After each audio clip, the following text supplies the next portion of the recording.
Welcome to Patient's Expectations, Wreck It versus Work It. Where we show you how to either wreck your chances or work it like a pro. So shall we work it out? Let's go! Let's go! Hilarity lang ka. Ang katagal-tagal mo naman, wala naman ako buong araw dito. Ganyan ba lang ang boss na nakikipag-usap, ma'am? Kung nagmamadali ka, ikaw mag-exercise sa sarili mo. Ma'am naman, nagtatanong lang yung patient eh. Hilarity lang ka. Uy, ano ba yun? Tagal-tagal mo naman, wala naman ako buong araw dito. Good morning, ma'am. Naiintindihan ko kung nagmamadali kayo, pero kailangan po natin ito gawin ng tama para sigurado pong accurate yung mga resulta. Sandali lang po at gagawin po natin ito ng maayos. Pasok na po kaya. Ganun ba? Guys, ang tamang gagawin kapag si patient ay irritable na, huwag maging turtle sa serbisyo. Bati agad, explain kung bakit, at bigyan ng mabilisang aksyon. And additional knowledge, according to Ms. Lilian Torres to her book of Patient Care, 9th edition, page 57, the radiology technologist must act in a professional manner, respond to patient needs, and support colleagues and associates in providing quality patient care.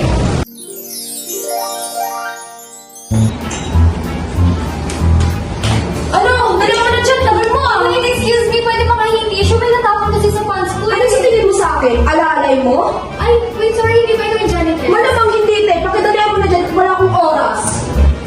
Ano kasi ganyan ka papasok sa duty? Kung hangover pa ha?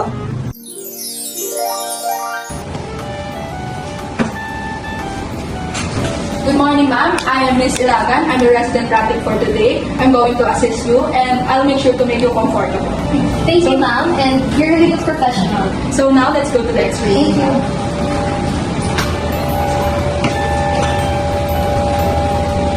Tama kayo na makapagkawala ka ng professional. Hindi mo ang panahal. Wala kang dati kasi yung sa itsura. Wait lang. Po, yes. Ito po ba yung tech department po? Ako dito. May request po kasi ako. Wait lang, din. Hindi ka Excuse po, sino po mag-assist po? Wait lang po. Hindi mo pa kayo malaki. Kasi hindi thank you po. Oh, shout out sa mga gadget dyan. Huwag puro cellphone sa duty. Galaw-galaw din. Excuse po, Good morning po. dito po ba yung tech department po? Ayos po.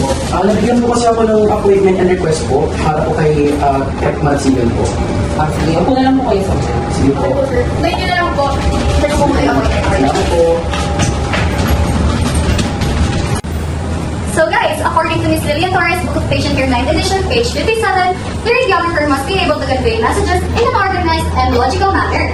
Any problem of communication, whether major or minor, has an impact on patient's health. Kaya ayan, huwag puro cellphone sa duty ha!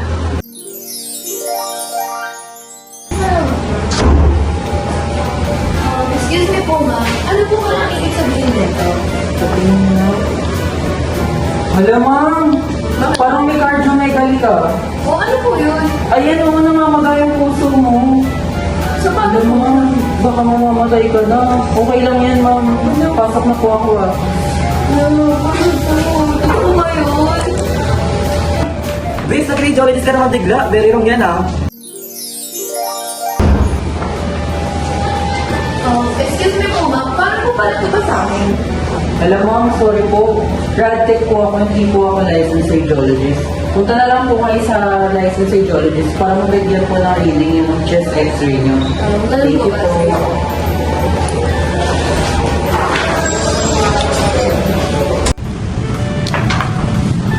Kapag naman tinanong ka ni patient kung anong diagnosis sa x-ray, pumunta ka doktor ha. Dahil we as a Radtech, we don't diagnose. We just produce high quality images. So wala sa yung last say, but we'll get it to the doctor para sa tamang sagot.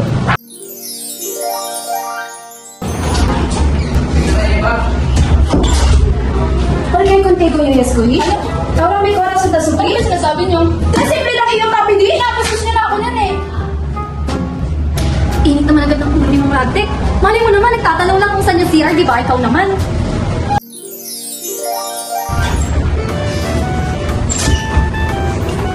Porque contigo yung eskuhi? Good morning, ma'am. I'm your resident Radtech for today, but I'm sorry I don't understand your language. But I'll try to call my co-Radtech who understands your language. Kian? ¿Qué? Hola, soy Dora. Feliz Navidad. So, kapag hindi maintindihan ang language ni patient, huwag mahiyang tumawag kay Coratec na may superpower sa language skills. Sabi nga, di ba, teamwork makes the dream work. So, huwag matatakot humingi ng tulong ha, para maging smooth ang process. Okay, ma'am, position ko lang po kayo Sir, medyo iba na po yan. Hindi po position ko lang po kayo. Sir, na-uncomfortable na po ako. Tama lang po yan. Sir, parang mali na po ito. Hello? Sir, re-report ko po kayo. Hello? Grabe naman nakahawak ba? Dali ka na naman dyan, bes. Okay, sandal na lang po kayo. Huwag po kayo antik na lang. Sir, ano po ba nang gagawin? X-ray po ba? Yes, we'll do neck x-ray today and I'll make sure to explain everything para hindi ka magulat. Okay po, thank you. Pero parang medyo nakakatakot po ako. Don't worry, I'll make sure you're comfortable. Okay po.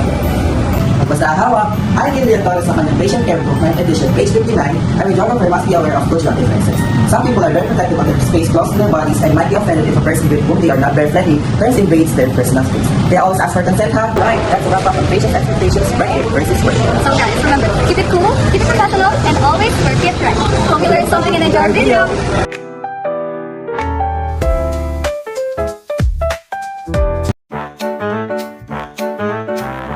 Dear future rackets, of course we should consider the patient's ethnicity and cultural beliefs for making an initial assessment and care. Makakala mo galit, yung pala normal lang sa kultura nila. Kaya embrace the diversity and huwag kang choosy. Future ethics, of course, we should use the right tone and volume when speaking to our patients for clarity.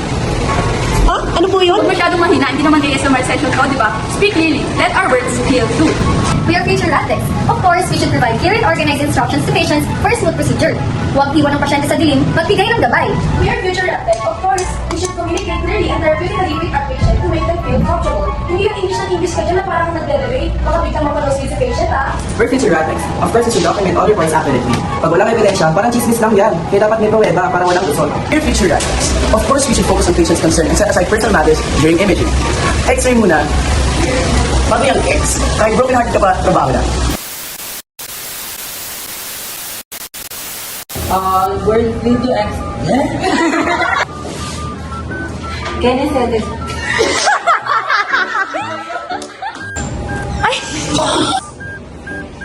Hello! Hello? Sir, re-report ko po kayo. Hello? Good morning, ma'am. I'm Marita 11, your resident rabbit for today. I'm... Go. Okay, ma'am, position ko lang po kayo Sir, medyo uncomfortable. Ay, hindi po. Position ko lang po kayo. Sir, bakit po may paghawak? Hindi po, tama lang po yan. Eh? Yan? Hola.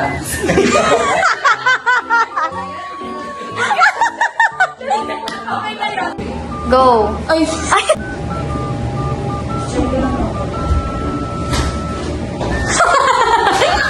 Ayaw niya bumukas talaga. kapal pa yun. Tapos gusto na ako niyan eh.